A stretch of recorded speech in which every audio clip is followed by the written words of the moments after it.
7.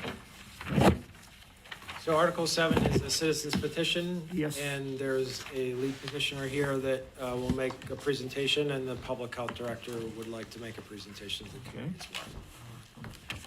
So we'll yield to table to the lead. Okay.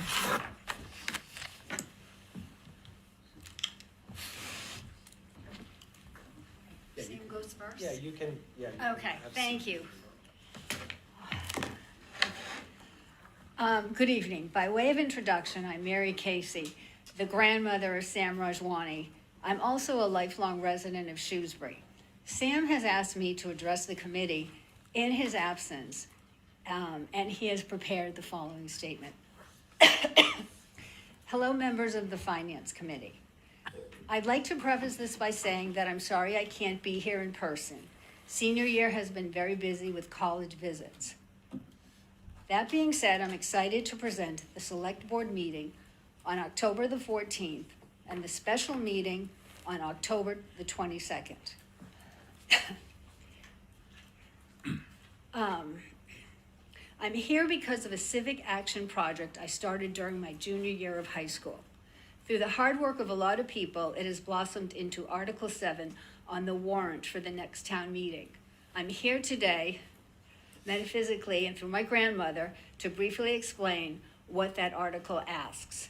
The exact language of the article asks that the town authorize the select board to petition the general court for the enactment of special legislation which would allow for the residents of Shrewsbury to decide on the vote for the 2026 town election whether to continue to fluoridate the public water supply.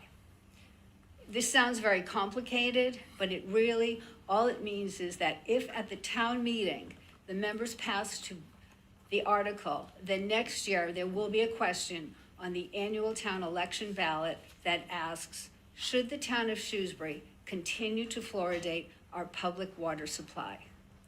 The passage of this article does not by itself change anything regarding fluoridation. Action will only be taken if this article is passed and the residents of Shrewsbury vote to take fluoride out of the water next year. This would be the first time the people of Shrewsbury would vote on adding fluoride to our water. When it was added back in 1952, residents did not vote on it, and we haven't had the opportunity to vote on it since. Also, it's very neutral financial request from the evidence I've gathered. I'm not going to stand here and put up a spreadsheet showing fluoride industrial chemical costs versus theoretical projected dental costs versus estimates on residents' bottled water and filtration system purchases, since the figures are largely speculative or outdated. I wouldn't be comfortable sharing such shaky data with you and trying to pass it off as highly reputable. That being said, we can all agree that our town spends considerable taxpayer funds to add fluoride to our water, and certain families spend considerable money installing and maintaining reverse osmosis filtering systems or purchasing bottled water to drink fluoride-free water. I'm not asking you to decide whether or not you want fluoride in the water. Rather, I'm asking you to let the residents decide for the first time in our town's history. In the 73 years since we started fluoridating our water, an abundance of studies have come out that relate ingestion of fluoride to a slew of negative health effects, especially negative health effects on the IQ of children.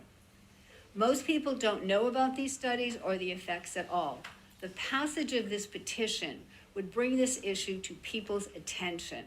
It would give them the opportunity to do their own research and make their own decisions. My goal isn't for the town to vote one way or another. Rather, it is to raise awareness and allow the people to come to their own conclusions. That's exactly what the passage of this article would do. Support of this article lets the people of Shrewsbury know that you have faith in their decision-making abilities. Thank you for your time. Thank you. Is there any questions from the committee you'd like to ask the presenter? Yes, please. So I'm a little confused in the process. So I thought there was some intermediate, there was steps between the town meeting members voting on it and it getting on the ballot. Doesn't it go to the select board, go to the state, and come back to us? I apologize for not knowing the process, because I'm Okay. here to just read the statement. Okay, thank you. Yes. So, thank you, Mr. Rajwani, for that statement that you read out for your grandson. I'm a little hesitant, given the fact that I don't think you're presenting enough data for us to make a decision, especially given that this has been an accepted area of science that many credible establishments, not only in the country but in the world. I know there are studies, and you did mention some of them, but there's a lot of controversy around that. And without proper scientific evidence being presented, I don't think that the case for this petition is very strong. Okay, I would like to refute that, because what Sam isn't asking is for you to make a determination on whether we should remove fluoride from the water. He's asking that the people of the town do their research, look at objective data, and make their own decisions. So I wasn't here to present a case for fluoridation. I wasn't here to present a case to keep things status quo. I was here on his behalf to say, we have fluoridated our water for 52 years. Not every community does that. It's time we let the citizens decide. It would actually bring to the citizens this issue, and they would be able to look at the data and make a personal choice. Because right now, they're not able to make that choice. The town made it for them 73 years ago. Just one last comment, Yes. and I won't continue this discussion. I understand where you're coming from, and I respect that. Given the fact that you are referring to things like the IQ case and all that, I believe this is very dangerous. A lot of studies that have been around for a long time have proven that fluoride actually has benefits, and many of those IQ studies have been refuted by credible institutes and credible peers who have reviewed those studies. For example, I think you're referring the China study, in which there was a case in which they basically found that IQs went down. Later, when it was reviewed, that study was reviewed, it was seen that basically there was contamination, other contaminants in the water. There were poor levels of measuring IQs of the children that were part of the study. So there is a lot of discussion about this, and all I would like to say is that without a proper justification to say that this is open it up to the residents, it's extremely dangerous, because I don't think we have enough information, and that we are science PhDs sitting over here. We have to, at some point, we have to basically depend upon the experts. And opinions are important, but science is not opinion, science is fact. I completely agree. And that's all I would like Okay. to say. All right, I completely agree that science has to be based in fact. But I also think that we have an educated community, and I think that educated community can look at the studies, especially in light of what's been coming out in the last couple of years, and be able to make their own decision. I think we have to look at the town and say, this isn't something we can look at from 70 years ago, and look at those studies and look at the veracity of those studies. I think it's important that the people get to vote. Yes. Mr. Chairman, I actually have a procedural question. So just out of curiosity, being new to the committee, it sounds like based on your statement, this is largely a cost neutral, or at least not cost focused decision at this point. What's the responsibility of the finance committee with regard to, we're not asking how much is an ambulance, we're not asking why are garbage bag sales going down. Can you just help, as a new member, provide a little bit of guidance around how we look at a petition, which is made through proper process, through public government? How do we as finance committee members think about this information being presented? Under the laws of the Commonwealth and of town meeting procedures, all articles that come before the public have to pass through the finance committee Okay. for a recommendation for or against, regardless of whether they involve dollars or not, basically. And I'm just going by memory on that, but I just had one quick question. We've, over the number of years, you had indicated that it had been in the water system. We've had a number of times at town meetings when we've actually voted up or down against this to continue, and I can't tell that without asking the manager to help me in some way. We've had it at least 2 or 3 times that it was voted to continue in the past. So it doesn't go back to 1952 without any discussions with the general public. It was brought before town meetings, like I say, so. Yes, it was brought before town meeting, but it has not been brought before the people. Yeah, yes. I just wanted to make that clear, that Thank you. it was voted by the town, and again, on the recommendation of the health department each time on there, so. And if I may Yes. just add a comment, right? Town meeting is a representative town meeting. So each citizen decides who from town meeting should represent their district. So yes, it's not a direct ask to every single individual citizen, but town meeting does represent the community. It does, and I think that's a very valid point. I also feel like if this has been brought to town meeting so often, it may be something that the town meeting members should say, this has come up a number of times and it's time we let the citizens vote on it. That would almost be like a once and for all at that point, as opposed to continually asking town meeting, and town meeting is the person who stops it. Are there any other questions from the committee? Well, we thank you very much for Thank you. your grandson, and we have somebody from the health department that wants to come and present. Hi, thank you Good. so much. My name is Annette Garcia. I'm the Regional Health Director. Oh, sorry, I still use my, okay. I'm the Regional Health Director here that serves the town of Shrewsbury. The Board of Health had asked me to put together a presentation regarding kind of what is water fluoridation and how does it affect public health. So just a little background on what is fluoride and what does it do for us. So fluoride's a mineral that's naturally present in some water supplies, foods, and also available as a dietary supplement. It inhibits or reverses the initiation and progression of tooth decay, so it helps keep our teeth healthy and strong. But as with every good thing, too much of it can also be bad. So I want to touch a little bit on the negative effects of too much fluoride. So there are 2 main things that we see when somebody ingests too much fluoride. The first is what we call dental fluorosis, and that's characterized by discoloration of your tooth enamel. And it can vary from very mild, where you get white speckling, to more severe cases where you might have white or brown staining.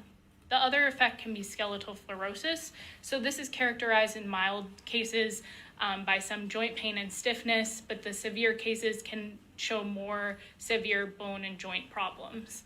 In the United States, only 5 cases of severe skeletal fluorosis have ever been recorded, and that was due to ingesting over 10 milligrams of fluoride per day over a 20-year period. And that is largely due to ingesting a lot of toothpaste or inhalant use. So on the next slide, why is fluoride important to us? So dental caries or tooth decay were found to be the single most common chronic childhood disease, and it often affects historically underserved populations, so those who don't have access to dental care or dental insurance at 1.5 times the rate. Each year that results in almost 51 million school hours lost. Additionally, poor oral health can negatively affect other chronic health conditions like diabetes and cardiovascular disease. So good oral health is really important to overall health. Fluoridated water supply is largely touted as a very low-cost intervention that has a significant impact on reducing health disparities. So it's one of the most important public health interventions that we've seen. So how is fluoride regulated? The Environmental Protection Agency has a role in assessing potential health risks associated with fluoride exposure under the Safe Drinking Water Act.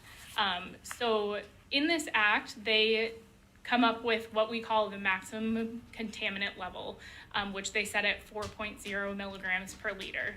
So they use science and available science and data to set this level at where they anticipate no adverse health effects. Additionally, they develop what we call the maximum contaminant level goal. So this is a more protective goal where they look on health effect data for the most vulnerable population. So they're looking at what level will protect children, pregnant women, and the elderly. And that was set at 2.0 milligrams per liter.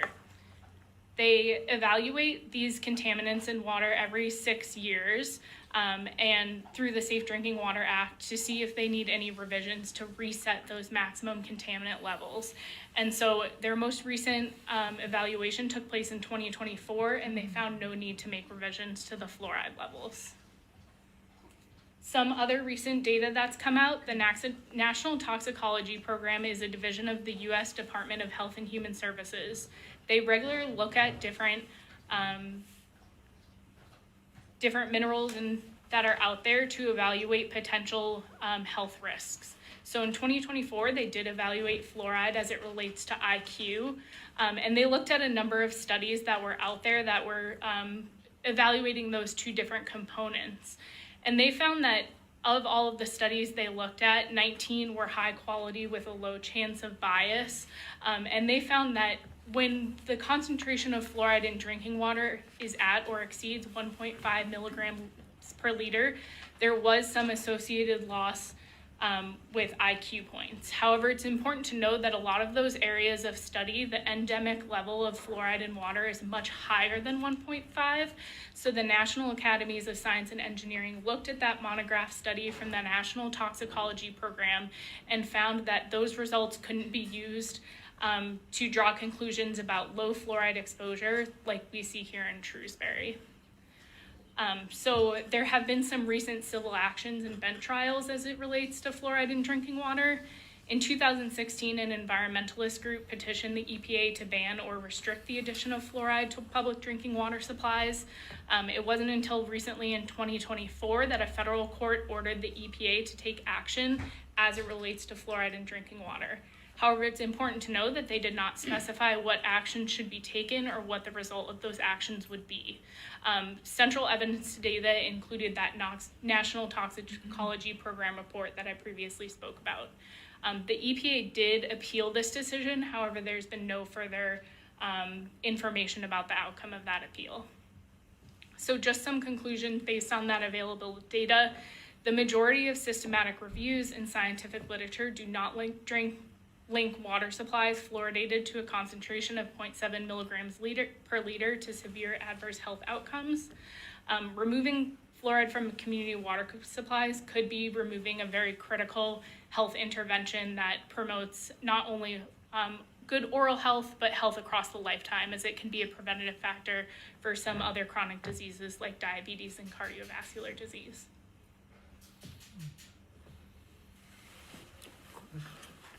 Start with Dennis. Go to Moon. What is the level that Shrewsbury water is fluoridated to? 0.7 milligrams per liter. And what is there any natural amount of fluoride in Shrewsbury's water? I don't have that I have, information. actually. Yeah. It exists between a 0.15 and 0.19 of the wells. So even if we removed fluoridation from the water, we'd still get fluoride. Correct. Thank you. Sorry, may I ask a follow-up question? So is that sorry. No, go ahead. So the 0.7, we're adding so that it gets to 0.7? Yes. Okay. My question was asked by Dennis, so. Two questions. So my understanding is the 0.7 number came up based on studies, that was the optimal amount that would have health benefits for children, especially as far as tooth decay is concerned. Is that correct? Correct. And the second question I had was, do we have any numbers as far as what the cost of fluoridation is concerned? Because my understanding from the history of fluoridation is that this is the lowest cost effort. If you go into other countries where they put it in milk or salt or things like that, it gets extremely expensive. But fluoridation is a very low cost. So if you could run the numbers as far as how much does it cost the town to do this effort? I actually have that number. Fiscal year 25 was $24,000, just over. For the entire town? Yes. Thank you. Yes, Dennis? Wasn't there a period in 24 or 25 where we couldn't fluoridate because there wasn't a fluoride? So, and, I think it was in 22 and 22, 23. okay. Yeah, right after COVID, there was a shortage. Yeah, I just wanted to make sure the numbers were inclusive. I Or have, not, I whatever, have that numbers we weren't. going back to Yeah. 15, Okay, so. great. Yes? So when we talk about levels of fluoride and healthy, unhealthy, does it matter about the size of the subject? In other words, if there's children who are 30 pounds and men are 200 pounds, will that make a difference in how much fluoride they ingest? Yeah, so there have been reports that have looked at what dose estimate data is out there, and so they account for not only your body weight, but also taking into account for other sources of fluoride ingestion. So looking at some food is fortified if you're using brush on application of fluoride. So there is dose estimate data out there that looks at it, and so if you look at your smallest person, so your child of 0 to 6 months, the upper limit of what's ingestible is going to be 0.7 milligrams per day. And so the study also looked at, when you're looking at fluoridated water sources, what are they actually ingesting based on, how much water intake they're doing. I will say there's some limitation to it because a lot of children's infant formula also contains varying different levels of fluoride. However, within the parameters of this dose response data, fluoridated water wouldn't exceed that maximum limit that they say. Any other questions? If not, we'll go to the public. The public have any questions? Yeah, come forward, please. Just a procedural, should we have the lead petitioner come up to be able to answer any questions if the public can direct them to either? Yeah. You can invite, Ms. Casey back up.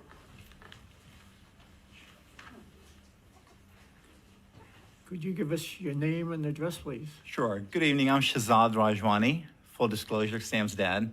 Oh, okay. I'm also at 12 Old Colony Drive. Okay. I just wanted to address a couple of points. I don't have the expertise that Sam has, or my wife, Catherine, who has presented this to the Board of Health, under whose purview this would be. And I just want to point out that the Board of Health did not take a position on Sam's article, right? They're asked to do so and say, no, fluoride, they still recommend fluoride, but the idea of this article is to present to the town people additional information, right? And let them vote on it, and it has to go to town meeting first.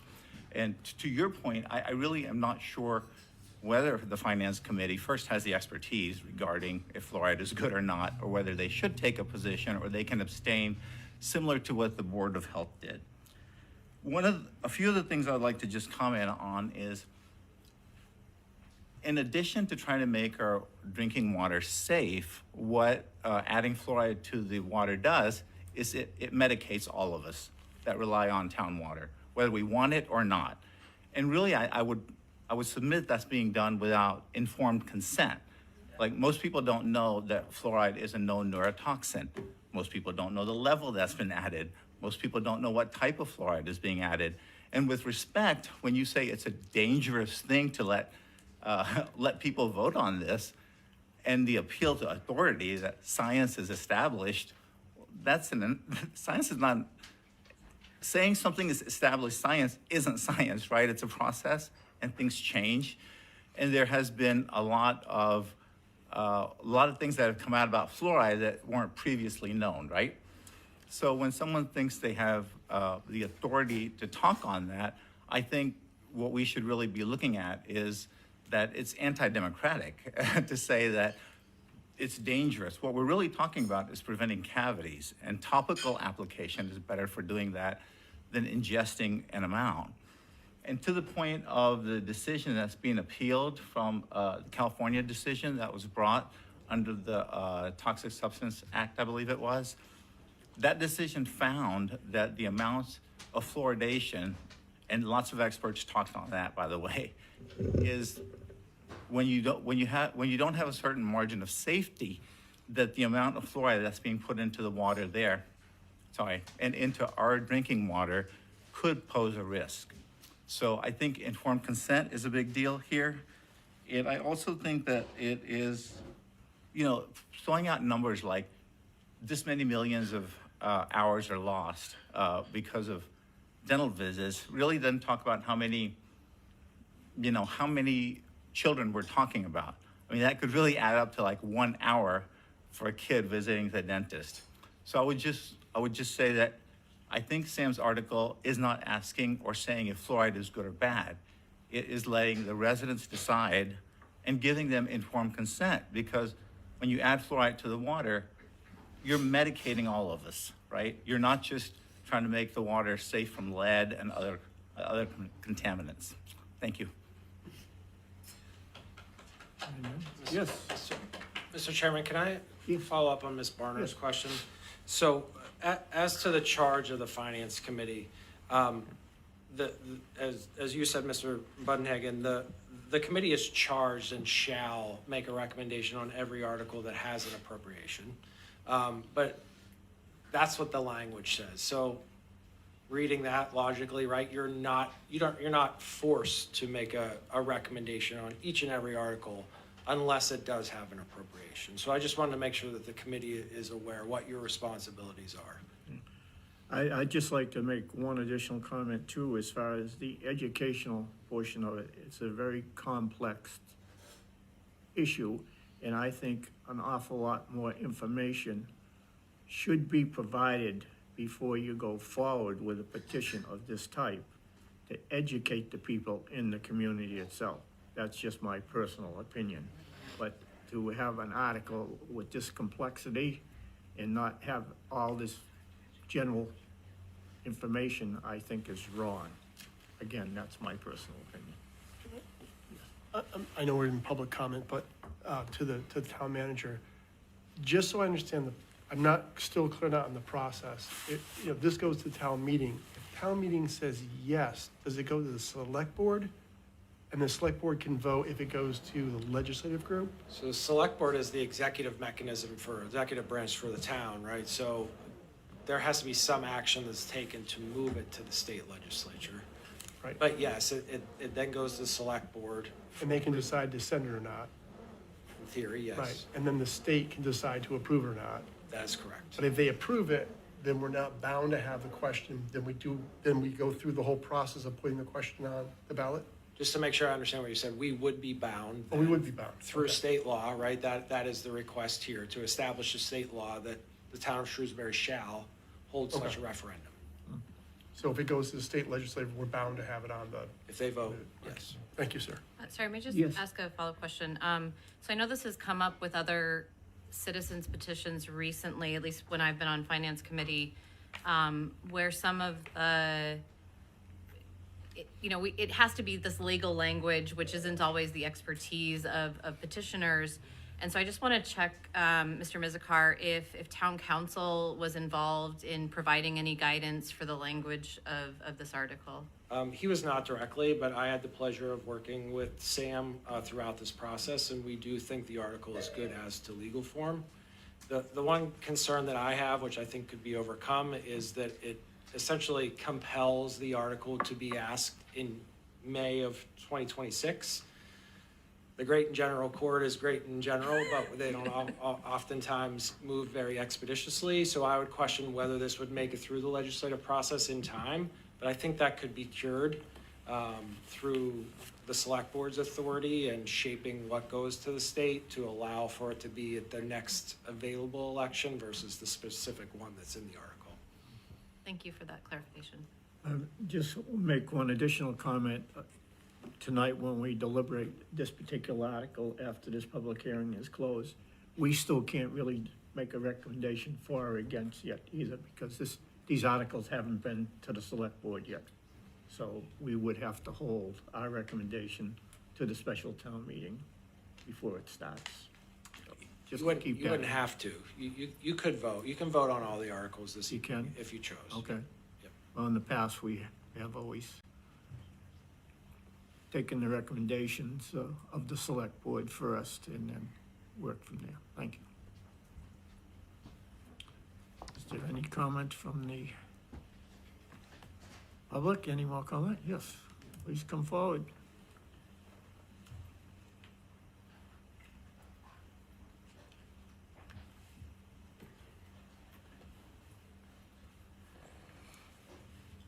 Charles Garabedian in Precinct 2. I think earlier in our discussion, you had mentioned that the natural occurrence of fluoride in our water has a range, and I didn't get the two numbers. It exists between a 0.15 and a 0.19 milligrams per liter. And you indicated that the town adds a certain amount of fluoride to get it up to 7/10. Correct. Now, obviously, if it's in that range, then that amount of fluoride in that natural occurrence in the water is continuously changing. How many times do you monitor it so that you're adding the correct amount to reach the 7/10? We test every day. You do it every day? Yes. Now, is it the same and on all the water sources for the town, or is it just some of them? How do you do that? Well, it's only one water source in town that we will send water out from. Okay, So, yeah, that 0.15 to 0.19 exists in the groundwater wells that then go through the treatment plant. and the last thing I'd like to know is, you check it every day. Can you give me any idea what the variation is from day to day? Does it vary quite a bit, or is it very, very, very small? From a 0.6 to a 0.8 will probably be so it averages to about a 0.7. So that must mean that there's very little probability that the amount of fluoridation would exceed the 7/10 then. I wouldn't say to exceed 7/10. It will go to 0.8 some days, yeah. It won't be. I just want to make sure Yeah. that we're not adding too much. Nope, the state says we can go up to 4, which we obviously would not do, but All right, okay, very good, thank you. Yes,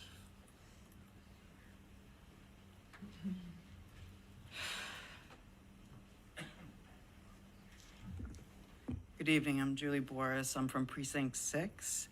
So I wanted to just agree with Mr. Rajwani that water fluoridation is forced medication without informed consent. And in 2016, I had a serious health problem, and it turns out it was my thyroid. I could barely walk. I went to a doctor, this was a doctor from Tufts Medical School, and the first thing she asked me, is there fluoride in your water? And I said, yes. And she said, get it out.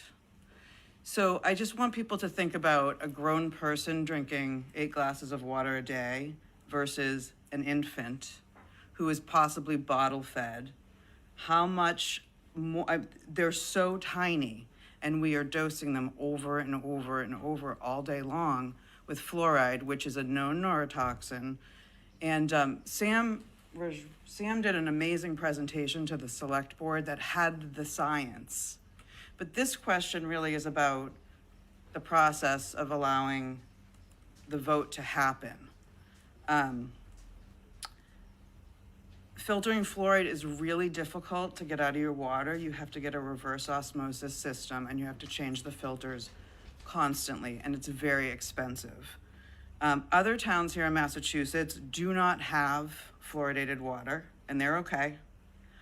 Other countries, many European countries, do not fluoridate their water. They do not have a problem with the cavities that we're talking about. Both Idaho and Florida just recently completely banned the process of fluoridation in their entire state by law. People can easily and cheaply use fluoride or get fluoride drops if they want fluoride.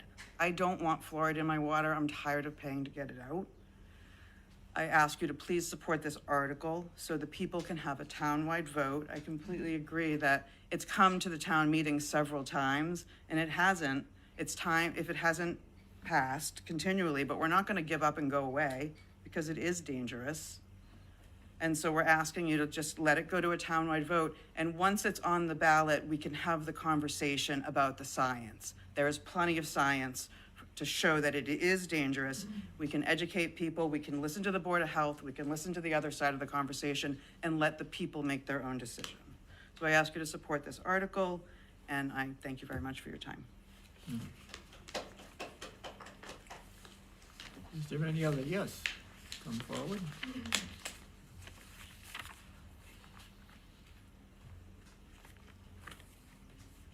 Hi, Jackie Fashion, Precinct 4. So as I was sitting there, I just did like a quick Google search, adverse health effects of ingesting fluoride. I would imagine Google probably has the most up-to-date, scientific information.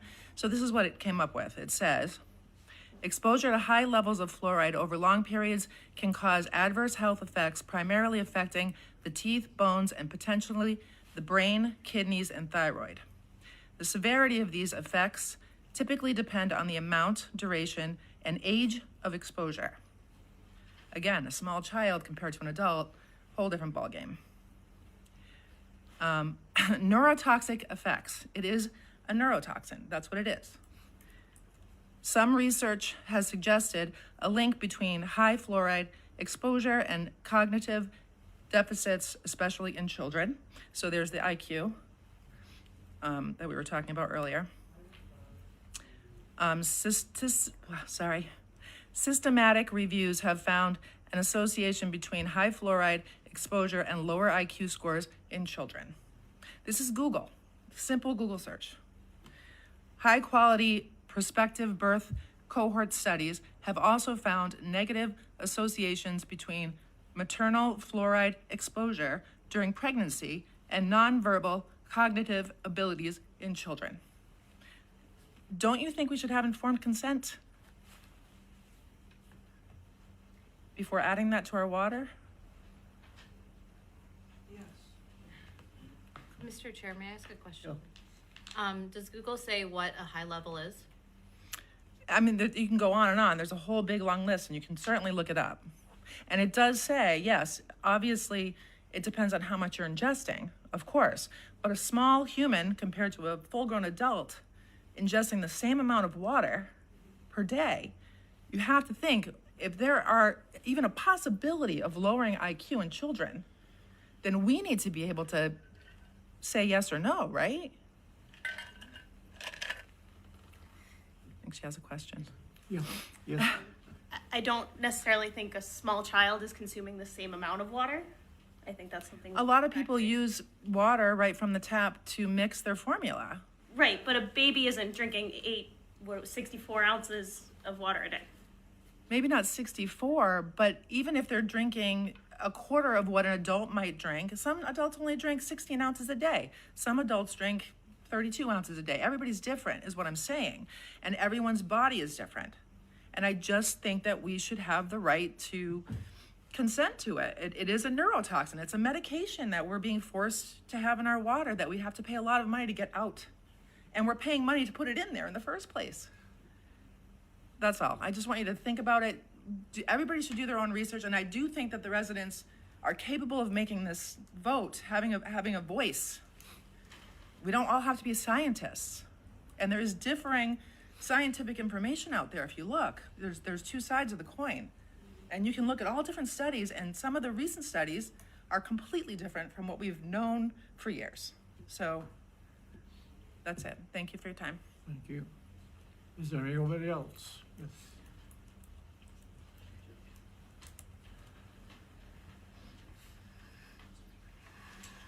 Hi, I'm Naomi Halpern, Precinct 9.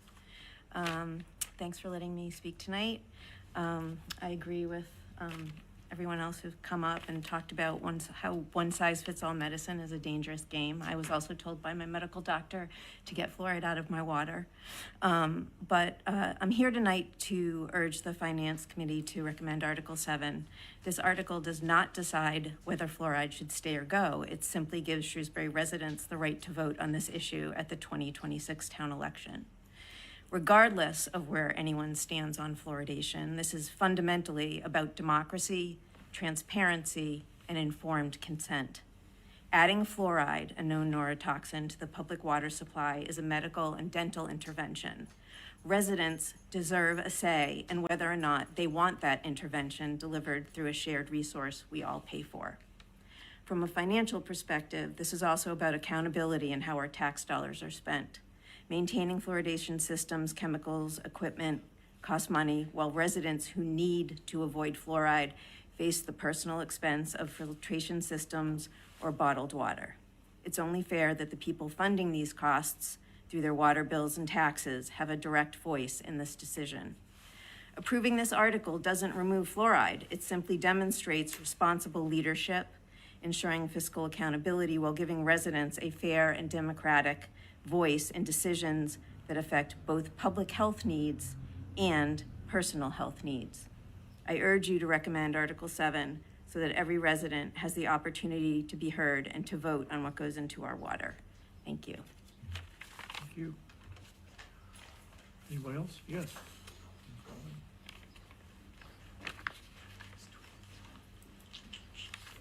Hello, Greg Richards, Precinct 4. I just want to clarify on the past town meetings, some procedural things here. The only mechanism that you have in Massachusetts for a non-Board of Health, or I should say, for us currently, to address fluoridation is through this process. The past town meeting articles, had they passed, would not have actually been able to remove fluoride from the water. Once a Board of Health, that we can't, the only reason we have to go to town meeting today is because once the Board of Health, only when they adjust fluoride levels, I should say, do residents have the ability to go through referendum. And since the Board of Health has not done so, there's only, I believe, and Kevin, correct me if I'm wrong, a 90-day window, I believe, when that adjustment is made for residents to go to referendum. So because of in Shrewsbury, how we got to this point, this is the only mechanism, and this would be the first mechanism, if it would pass, that would successfully allow fluoride to be removed from the public water supply. So that is a difference between past articles in the past. And as was mentioned, it is a two-part process, so we are allowing all voters in town to do this. And I do like to at least say, in my opinion, I do agree that I think everyone should have the ability to make their own medical decisions and allow what gets delivered into their body or into their home. It's a unique situation where it's the only essentially monopoly where you really don't truly have an alternate source in Shrewsbury. Yes, I guess you could dig your own well and not be part of our own public water supply, but that's extremely cost prohibitive, where we are actually delivering some form of medication to everyone, whether they like it or not. And back to the education point, as someone who has done, a referendum in the past and been part of ballot committees, there's ample opportunity, if town meeting should go ahead and pass this, for that educational process, both for and against. And as many people have said, you can all be against fluoride, but you can be for allowing your neighbors to make that decision for themselves. And that's effectively all this article is doing, to allowing your peers, your neighbors, and other families to make that decision for themselves, and however that vote turns out, it turns out. But that should be, in this particular case, up to the public at large. And thank you. Thank you. Yes, then. Question? Just to be clear, we're removing the addition of fluoride to the water supply. If this goes to town vote and they vote to get rid of fluoride, do we have to take out the 0.4, 0.8% that's already there, or is it just we don't get that, we don't put any more in? No, we would not be compelled to remove the balance of naturally occurring. Yeah, I just think we should make it clear, because it's not gonna make us, it's not gonna cause a cost to us to remove fluoride. Yes.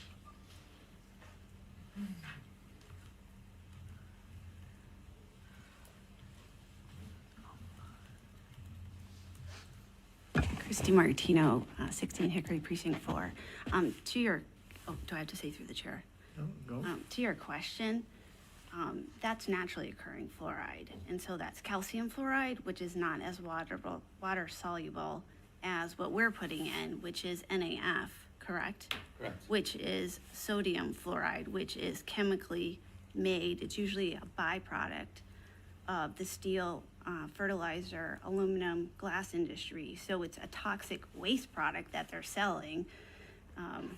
It's not the same, right? And so in our bodies with sodium fluoride, our bodies absorb it, but we retain 50% of that on average. And so it accumulates over the years. And this is the science. And I could say I have a background in science and research, so I know how to read it. So I just feel as though this process that Sam, and I'm grateful that Sam is doing it, because I am one of those individuals. I've never had a cavity. I did not grow up with fluoride. I do not use fluoride. And I spend a lot of money trying to get fluoride out of my water. And matter of fact, we just had the water filtration company come and service our whole house filter, which was very expensive. And I asked him, do they have any new products? And he said, the only way we can get it out 100% is through reverse osmosis. And I said, how much is that? And he said, it starts at $50,000. That's a lot of money, especially when you can brush your teeth, you can go to the dentist, they can paste your teeth with it, you mouthwash, it's readily available. So I also believe that people should have the right to choose, right? I mean, that's democracy, right? And to your question about children with the water, so their brains are, my background is child development as well. Their brains are developing, so the way medication affects a child versus an adult is very different. It's too complicated to explain now, but it's not the way you were, it's not as simple as the way you were stating it. So I just want to say that. So thank you. Thank you. Are there any other questions? No, we thank everybody and go on to the last article. Thank you.